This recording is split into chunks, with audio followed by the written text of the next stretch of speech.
The reality is that most men are broken and they even know it deep inside, but they are not willing to accept because they have a family. They have a wife, they have kids, and they have some deep wounds inside, deep pain inside that they feel every single night when they go to bed. And they are not getting the sleep, they wake. They're like, why can't I get the sleep? They look at the fan, they look at the ceiling, but they're not getting the sleep. Because those worries are creeping inside the head. They are completely bothering, they are irritating, they are disturbing. What about the financial freedom of my family? What about this? What about that past experience? So let me give you an example. Recently, I was having a conversation with one of my clients, Prakash. Prakash first came to one of my events, the Confident Man Live Experience, where I work with men on how to become not just an average man, but how to become a confident man.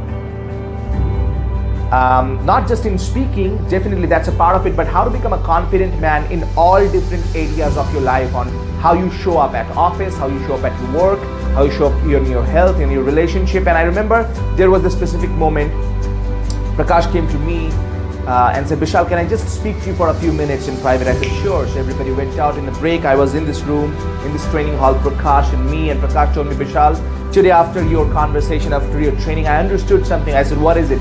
He said, Bishal, you know, when I was 9 years old, my mom died. And Bishal, when my mom died, I did not cry. Because I was a child, I did not know whether I should cry, laugh, or what happened. And he said, Bishal, when I grew up and I became 12, 15, 18, I realized that my mom passing away was not a happy thing. And he said, but Bishal, I did not cry, so I still had the regrets when I was 15. I had the regret when I was 20. I had the regret when I was 25, 30, 35, 40, 45, and today, Bishal, I don't even know how to cry anymore. Do you know anybody like that? Do you know anybody like that personally? Reality is that if you don't delete those past events from your internal memory, if you don't accept it first so that they have no more power over you, it's always going to haunt you.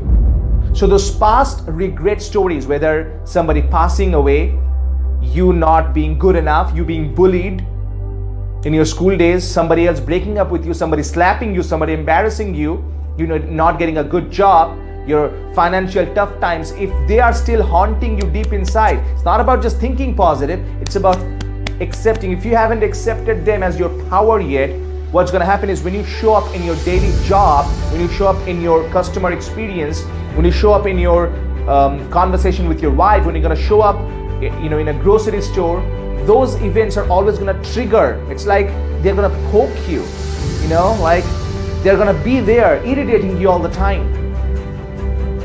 So it's not about just going to a public speaking course and wasting your money. Stop doing it.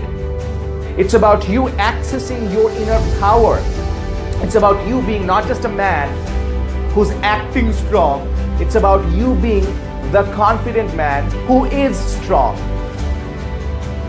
So my only question is, how much longer do you want to continue to struggle and suffer from all this pain, those regrets, those past memories that are killing you?